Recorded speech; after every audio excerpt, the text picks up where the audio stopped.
Olá, boa noite, sejam bem-vindas e sejam bem-vindos a mais um programa. Esse programa que sempre traz um conteúdo bacana, um conteúdo especial e edificante para a sua vida. Por isso, compartilha lá o link do nosso programa com seus amigos, com seus familiares, para que cada vez mais pessoas tenham acesso ao nosso conteúdo. Eu sou a Mariluze e esse é o Conexão Feminina.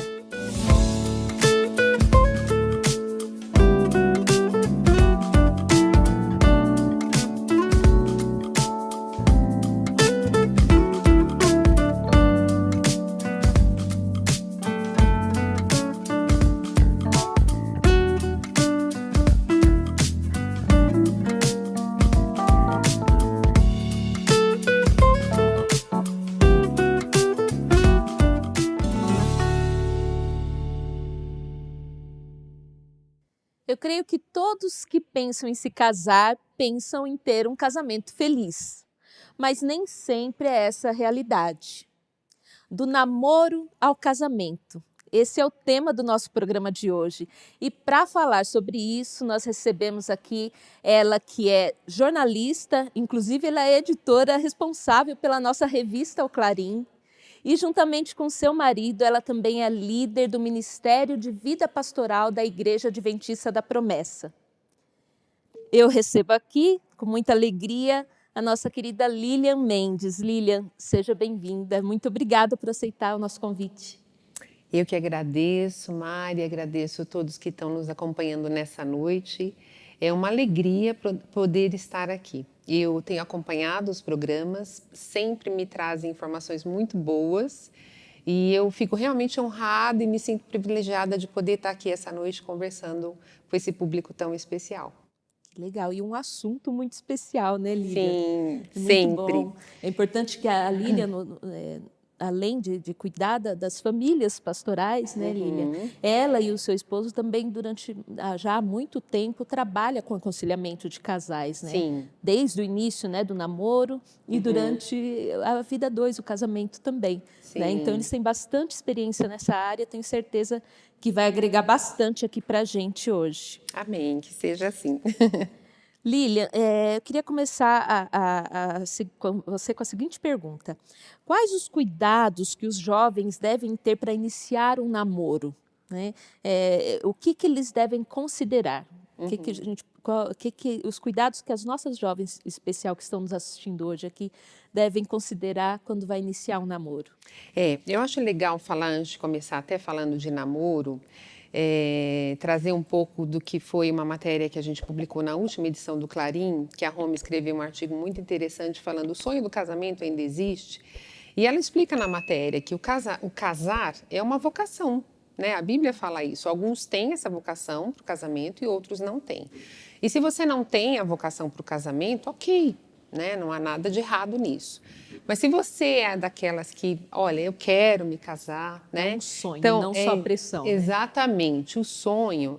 Então, eu acho que algumas coisas a gente pode discutir, sim. E aí você me perguntou, né? O que considerar para já começar a avaliar no namoro? Tem uma amiga que fala assim, uma expressão muito interessante. Ela fala assim, a cena do crime já estava lá. Essa história de falar, casei, puxa, a pessoa não era assim, nossa, o fulano não era assim, a fulana não era assim. E ela fala isso, a cena do crime já estava lá, foi você que não notou, né? Então, algumas coisas, alguns elementos para você observar no namoro. Como é o relacionamento da pessoa com os pais? É um bom relacionamento? É um relacionamento turbulento, né? Isso pode trazer alguns indícios muito importantes. Como é o relacionamento com os irmãos, com os demais membros aí da família? Como essa pessoa se submete ou não às autoridades? Pastor, os superiores no trabalho, a pessoa lida bem com isso? Né? Porque se não lida bem com as autoridades, pode ter problema, né, de relacionamento em geral. Como é o relacionamento com o dinheiro? A pessoa é desregrada financeiramente ou ela lida bem com o dinheiro? Porque se ela é desregrada financeiramente, ela provavelmente vai se casar e vai continuar sendo. Né? É uma pessoa que tem foco na vida, né? Ou ela está totalmente atrapalhada, ou ela, enfim, é uma pessoa que começa, não termina muitas coisas. É uma pessoa que já teve muitos relacionamentos, vários namoros, ou já ficou com muitas pessoas. Cuidado, porque essa pessoa pode ser do tipo daquela que usa uma pessoa e descarta. E aí você pode ser a próxima e pode se machucar com isso, né? Então, acho que são algumas coisas que a gente deve observar. E para nós que somos cristãos, eu acho que uma coisa, assim, fundamental é como é o relacionamento dessa pessoa com Deus. É claro que isso é algo muito pessoal, né? A gente não vai julgar aqui o relacionamento de ninguém com Deus. Mas a Bíblia fala assim, pelos frutos os conhecereis. Então, pelos frutos na vida da pessoa, dá para saber se ela leva Deus a sério, se ela tem um relacionamento com Deus realmente sério. Então, são alguns pontos que eu coloquei aqui para você analisar quando está namorando, né? Sim. E é importante até para evitar relacionamentos abusivos, né, Lilian? Que a Sim. gente vai até falar agora, né? Que nós temos visto muitos casos, né, de relacionamentos tóxicos, né? Uhum. Que inclusive podem levar até à violência, né? Sim. Violência física também, né? Sim. Há uma maneira de identificar isso também, ainda no namoro, ainda no início, quando estão se conhecendo? Sim, há muitas maneiras, né? E acho que é interessante falar também que não são só mulheres que são vítimas de relacionamentos tóxicos. Em geral são mulheres, mas tem homens também que são, né? Há mulheres também que são abusivas nos seus relacionamentos, né? E eu lembrei de uma matéria que eu li, acho que foi em 2019, da revista Isto É, e que trouxe algumas características desses relacionamentos tóxicos. E eu queria citar algumas delas aqui para você avaliar o seu namoro, né? No caso, eu estou falando aqui para mulheres, né? Então, se ele nunca assume a responsabilidade pelos erros. Então, aquela coisa assim, você comprou tal coisa e a pessoa diz, puxa, mas você me pediu na hora errada, você me pediu, eu estava com muita coisa para fazer na cabeça, quer dizer, o Põe a erro não culpa foi... no outro pelos seus Exato. erros. O erro não foi dele de ter esquecido, mas sempre joga os erros dele para cima de você, isso é um problema. Você passa a não se cuidar. Né? Não tem mais o cuidado com a aparência, enfim, não curte mais cuidar de você mesma, ou pelo ciúmes excessivo do outro, ou porque você está o tempo todo cuidando do outro e acaba não conseguindo mais cuidar de si mesma. Esse é um ponto de atenção. Ele sempre te dá o tratamento do silêncio. Então, quando chegam em algum assunto polêmico, quando vocês vão discutir algum assunto que pode levar a algum estresse, a atitude dele é assim, deixar você falando sozinha. Sai do cômodo, bate a porta.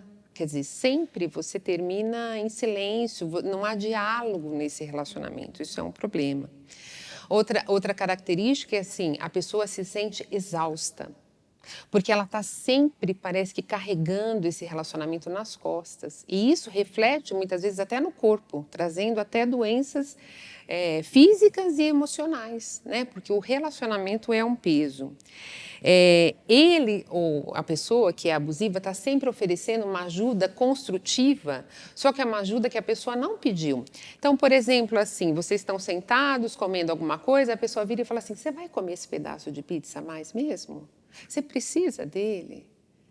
Parece uma coisa sutil, parece que a pessoa está te ajudando, né, a você manter como se estivesse cuidando. Só que essa ajuda, em geral, a pessoa não pediu, né? Às vezes é algo até humilhante, vexatório, né, deixa a pessoa para baixo, enfim, esse tipo de coisa. Ele ou ela são super competitivos e, na verdade, você sempre precisa perder, né? Porque ele ou ela estão sempre competindo com você. E se você se sobressai em alguma coisa, não. Você tem que perder. E aí, para agradar o outro ou até para evitar briga, você acaba cedendo. Sim, sempre, né? Sempre. Sempre a pessoa cedendo. Então, isso é marca de um relacionamento tóxico. Você tem todo o empenho pelo relacionamento, como eu falei, parece que você está carregando, parece que só você trabalha para manter o relacionamento bom, né? Para manter o relacionamento funcionando. Então, isso é ruim. E você sempre tem uma desculpa para o comportamento inadequado do outro. Ele está assim, ou ele teve tal reação, porque ele teve uma semana de trabalho muito difícil, né? Porque ele está estressado, porque ele está passando por um problema assim. Sempre você tem uma desculpa para justificar o relacionamento inadequado do outro. Então, são alguns pontos de atenção. Se o seu relacionamento está assim, para. pensa, reflete bem, porque isso são sinais de que você está entrando num E relacionamento. sinais que dá para se detectar ainda no namoro. Exatamente, né? De um relacionamento realmente tóxico e que, se casar, provavelmente vai ser um casamento Sim, até tóxico. para pior, né? Pode até piorar. Sim, com certeza. Lili, agora, já quando o relacionamento começa a ficar mais sério, né? Quando noivar, né? Por quanto tempo quanto tempo deve durar um noivado? E para que serve essa fase do casamento? Eu penso que assim, o namoro é um tempo de conhecimento mútuo, né? E o noivado é quando os namorados assumem publicamente o compromisso de que eles têm, olha, a intenção de se casarem, né? Então eu particularmente penso que o noivado deve acontecer quando o casal já está com isso bem alinhavado, né? Começarem a namorar e já noivarem sem um vislumbre de um casamento, sem uma perspectiva concreta de um casamento, eu acho algo, né, que não tem validade. No meu caso, por exemplo, eu e o Aldo, nós namoramos durante quase 5 anos, nós ficamos noivos em janeiro, porque a gente já tinha data marcada do casamento em abril, né? Então, foi um momento ali de reunir as famílias, foi um momento de ter a bênção de Deus sobre nós. E foi nesse sentido, olha, apontando já para o casamento. Então, eu acho interessante que o noivado aconteça assim, nesse vislumbre já de que vem um casamento, né, próximo, e de que vocês já estão com as coisas, né, bem encaminhadas para que haja realmente o casamento. Ou seja, ele nem precisa durar muito. Não, no meu caso, por exemplo, foram 4 meses de noivado, né? É claro que isso é muito particular. Às vezes a pessoa quer noivar, sei lá, 1 ano antes, 2 anos antes, não há nada que impeça. Sim. Mas eu acho que é legal ter esse cuidado, né? Noivarem quando Na eles já se certeza conheceram o de- suficiente, estão realmente fazendo planos concretos para o casamento, né? E não aquela coisa, vamos ficar noivo porque é bonitinho ou porque a família está pressionando, mas a gente não pensa em casar, a gente nem sabe quanto vai casar. E eu acho uma coisa que... E até no nosso caso, né, como nós somos cristãos e nós pregamos e defendemos que a vida sexual venha após o casamento, eu acho que ficar noivo muito tempo antes é até uma tentação a mais, né? Porque você fala, agora já estou noivo, né? Então, de repente, você acaba caindo no erro de se relacionar sexualmente com o teu namorado, com a tua namorada e, enfim, eu acho que é algo que pode ser evitado. Sim. O que os jovens de hoje, Lilian, eles têm, com a experiência que você tem aí dos jovens, os casais jovens até que você aconselha, você juntamente com o pastor, o que eles têm procurado mais hoje no relacionamento? Você acha que há um certo receio dos jovens em relação ao casamento hoje? A gente vive num tempo em que, assim, o sexo é livre, né? E isso mudou radicalmente os relacionamentos, né? Infelizmente. Então, muitas pessoas acham que a vida é como um open bar, né? Quando eu tô afim de alguém, quando eu tô afim de me relacionar sexualmente com alguém, eu vou lá, tem alguém, lanço mão de alguém e depois eu não tô mais afim e eu descarto, né? E esse estilo de vida tem gerado muitas consequências desastrosas, né? Vazio emocional, as pessoas se sentem descartáveis. Nós não somos descartáveis, nós não somos uma roupa que hoje eu uso e amanhã eu pego, ponho na máquina essa e uso outra, né? Então eu acho que essa coisa do sexo livre trouxe isso que é muito prejudicial. Mas, enfim, para aqueles que estão a fim de se casar, que pensam, né, nessa coisa boa do casamento e tal, eu vejo assim, os jovens eles procuram a felicidade. E é legal a gente se casar procurando, né, a felicidade, acho que não tem nada errado nisso. O problema é que o conceito dessa felicidade está muito distorcido, né? Essa felicidade está muito atrelada a alguma coisa assim, você tem que me fazer feliz, né? Você tem que me servir, sabe? Você tem que servir para o meu prazer. E aí a gente acaba usando o outro um pouco como um objeto. Então eu acho que é legal quando as pessoas vão para o casamento pensando assim, eu quero ser feliz, mas eu quero fazer o outro feliz, né?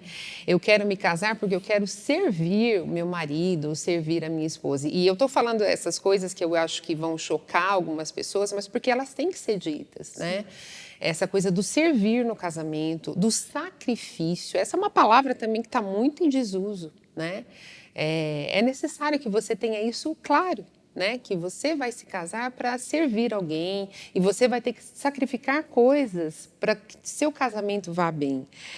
Eu acho que o medo que os jovens têm hoje em dia e que muitas vezes eles não querem compromissos assim, porque a vida de casado traz muitas coisas boas, mas traz aquela coisa do bônus, do ônus e do bônus, né? Então traz alguns ônus também. Então aí a gente vai começar a pagar os boletos, né? Isso, a gente vai dar conta de um orçamento familiar e muitos estão relutando, né, em tomar esse passo, né? Então, eu acho que é uma coisa que a gente tem que amadurecer, né? Até a questão do individualismo mesmo, enfim, das suas particularidades, né? Porque quando se casa, se torna um. Né? Então vai Exatamente. ter que abrir mão de algumas coisas também, né? Exatamente. Essa questão do individualismo que está tão forte nos dias de hoje, eu acho que também é um obstáculo, né? Porque cada vez mais, né, o nosso eu é o Senhor, é o dono, é o centro de todas as coisas, né? E casamento implica em renúncia, né? Não que você vai deixar de ser quem você é, não que a tua individualidade vai se perder, não é isso. Mas algumas coisas, algumas características, algumas atitudes, você vai ter de renunciar pelo bem da relação, entendeu? Então, eu acho que isso também coloca temor, né, nas pessoas, talvez quando eles param para pensar nisso. Mas essas renúncias são coisas boas da vida, né? E vale muito a pena quando a gente consegue construir realmente um relacionamento saudável. Legal. A gente percebe também que as pessoas, talvez, né, essa seja uma das causas, né, essa renúncia e tudo mais, as pessoas elas estão assumindo compromisso cada vez mais tarde, né? A que mais você atribui isso, né, esse fato das pessoas quererem se casar cada vez mais tarde? Antigamente, né, nossas avós, nossas mães casavam ainda muito meninas, né? Sim. Bom, eu me casei muito jovem, mas hoje não é comum, né? As pessoas estão demorando mais para assumir esse compromisso. A que mais se atribui isso? De fato, uma pesquisa do IBGE de 2019 mostrou que as pessoas estavam se casando menos e cada vez com mais idade, né? Eu penso que hoje as pessoas estão focando mais assim a carreira, né? Que é algo bom, é legal. Viajar, né? Conhecer países, conhecer lugares, isso é legal também. Conhecer coisas novas, né? E aí acabam optando por se casar numa idade mais madura. Ok, eu acho isso legal, mas teoricamente a gente pensa assim, as pessoas se casando numa idade mais madura, então elas deveriam permanecer casadas e não é o que está acontecendo, né? O número de divórcios também tem subido. E aí eu fico pensando que essa postura de se casar mais tarde, se tem um lado saudável que é a pessoa quer estar bem estabilizada financeiramente, quer estar bem resolvida em outras áreas da vida, mas também reflete aquela coisa da geração canguru, né, que vem sendo estudado, que são aqueles filhos entre 25 e 34 anos que por conforto e economia falam, não vou sair de casa, para que eu vou me casar? Né? E aí Já a gente penso. volta lá naquela questão do sexo livre. Então a pessoa namora, muitas vezes ela já tem uma vida sexual, né? E aí ela fala, para que eu vou querer casar? Vou querer assumir contas. Estou bem aqui na casa do papai e da mamãe, ou mesmo que ela não tenha esse tipo de namoro, muitas vezes é isso. Fala assim, não, tá confortável aqui, tá suave para mim. E eu vejo isso assim um desafio, né? Porque ao mesmo tempo que pode ser legal, mas isso também mostra uma imaturidade. Parece que a pessoa não quer dar o passo seguinte, né? De estar por conta dela, de estar numa carreira solo ou numa carreira dois, vamos dizer assim, onde ela vai responder por várias coisas, né? Então também não quer sair desse abrigo, cortar esse cordão umbilical com os pais. E aí isso eu acho complicado, né? Até que ponto essa comodidade está sendo boa? Saudável, né? Então eu acho que esse é um outro fator que a gente tem que considerar, assim, de por que as pessoas estão casando de forma mais tardia, né? Sim. E o número de divórcios também tem aumentado bastante, né, Lília? Assim, mesmo casamentos longos, você vê aí casamento de mais de 20 anos, né? Infelizmente. Infelizmente, acabando, né? O que você percebe que tem sido a principal causa dos divórcios hoje em dia? Uhum. De fato, Amari, você falou, no ano passado houve um recorde de divórcios. Você vê na pandemia, né? Muitos jornais trouxeram isso. 76 mil divórcios no Brasil, foi um número recorde. E eu percebo assim que algumas das forças que atuam nessa pós-modernidade que a gente está vivendo, né, elas são muito fortes e elas estão impactando os casamentos, né? Uma delas é o hedonismo, que é essa coisa da busca pelo prazer aqui e agora. Então, aquilo que a gente já conversou, o outro se torna para mim só uma fonte de prazer. O que é que você pode dar? O que é que você pode fazer por mim, né? Para me dar prazer, para me dar satisfação. E nisso eu não estou levando em conta o outro, né? Os sentimentos, enfim, não estou dando importância ao outro como um ser total, mas só como alguém que me satisfaça. Uma outra força que existe, né, nos nossos tempos e que é muito presente é o individualismo. E aí o Aldo tem uma frase que ele sempre fala nos encontros de casais que eu acho que resume muita coisa. Não basta compartilhar a cama, a gente tem que compartilhar a vida. Porque compartilhar a cama é relativamente fácil. Mas compartilhar a vida é você compartilhar realmente tudo. Compartilhar sonhos, compartilhar fracassos. É você não ter medo de colocar para o outro os seus temores, né? Sabendo que o outro não vai te julgar por isso. É compartilhar as finanças. Tem muitos casais que hoje em dia estão se casando e falam assim, não, as nossas finanças vão ser separadas. Eu cuido da minha, ela cuida da dela. Quer dizer, não há um compartilhar. Né? Então, esse compartilhar a vida, eu acho que é um nível de intimidade muito mais profundo e é isso que os casais devem buscar. Né? E isso talvez impeça muitas pessoas de se manterem casadas, porque elas se casam, mas assim, mantêm muitos segredos, mantêm muitas senhas um para o outro, mantêm muitas coisas às 7 chaves. Então, não é realmente um compartilhar de vida e aí acaba não dando certo. É verdade. E existe segredo, Lilian, para um casamento verdadeiramente feliz e duradouro, né? Quais os conselhos que você dá para aqueles que estão iniciando uma vida a dois, né, os jovens casais, e também para aqueles que já estão há algum tempo juntos aí, mas têm enfrentado alguma dificuldade no relacionamento? Quais os conselhos? Existe um segredo para um casamento feliz e duradouro? A gente gosta de trabalhar um conceito que é assim, casamento saudável. É isso que a gente acredita, que existem casamentos saudáveis. E casamentos saudáveis são aqueles onde as pessoas erram, mas elas têm a oportunidade de pedir perdão, de confessar os seus erros e de serem perdoados. Então, a gente, né, não acredita nessa coisa do casamento perfeito, não existe, porque nós somos imperfeitos. Mas é possível sim ter um casamento saudável, em que a gente vai crescendo a cada dia, né? E um conselho que eu posso dar para aqueles que estão buscando um casamento saudável, se você está iniciando a sua jornada aí de casamento,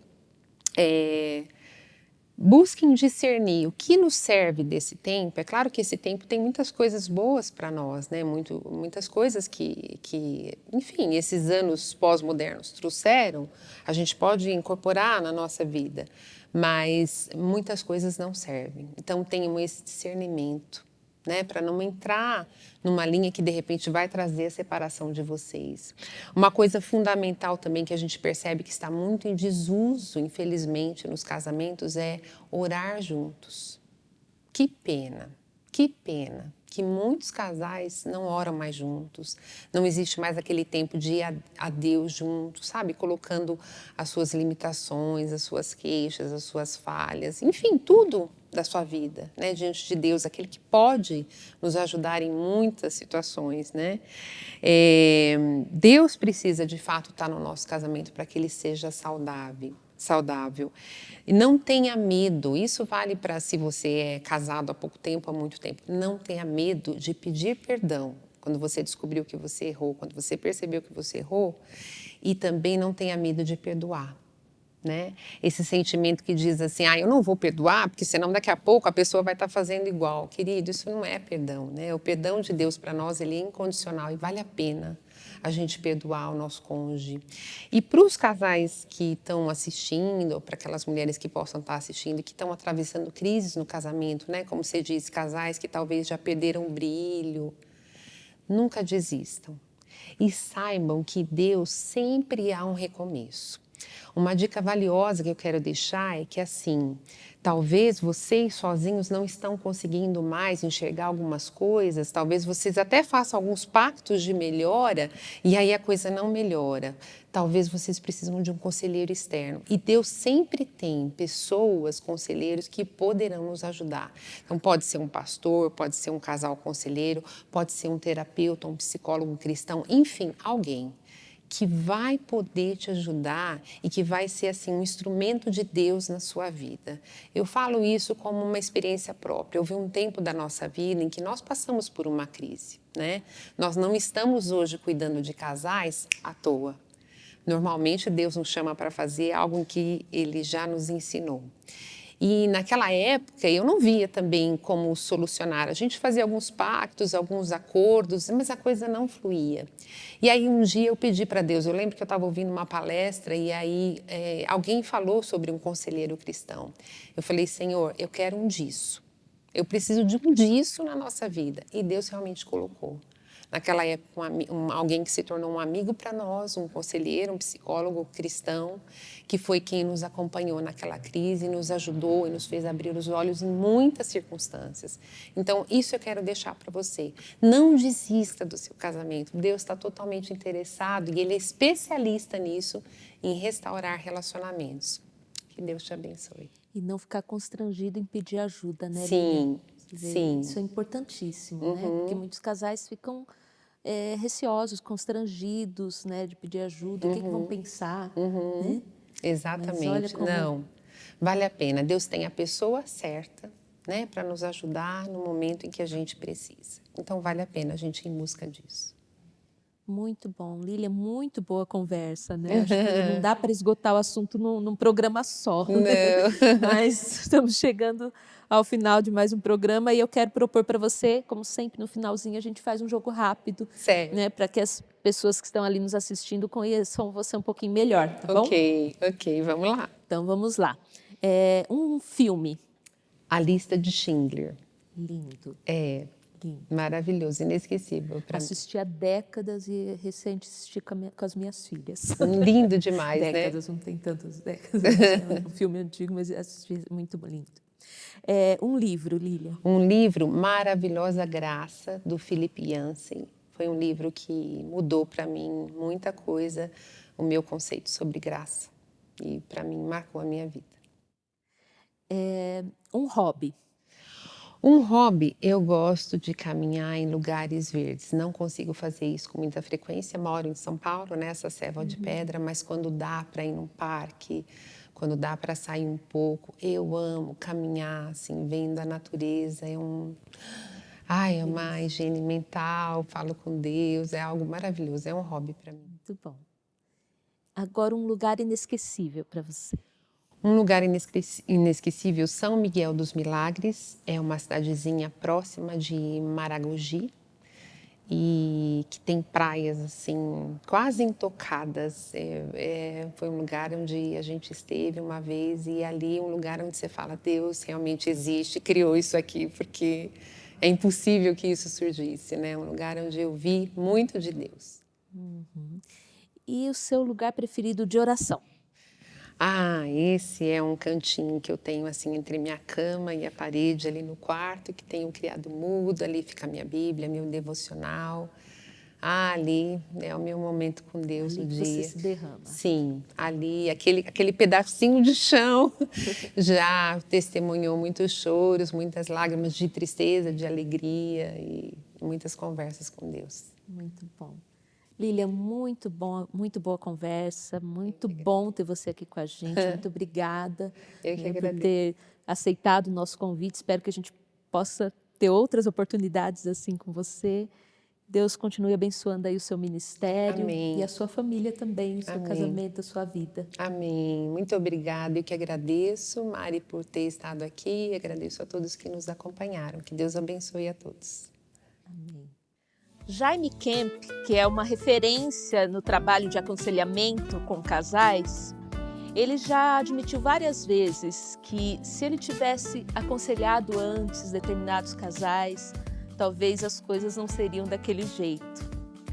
De fato, às vezes fazemos escolhas erradas, não nos preparamos corretamente para uma vida a dois. Isso pode acontecer, mas não é o fim. Não é o fim. Deus, ele pode restaurar os casamentos, ele pode restaurar relacionamentos. Não importa pelo que você esteja passando, basta você querer.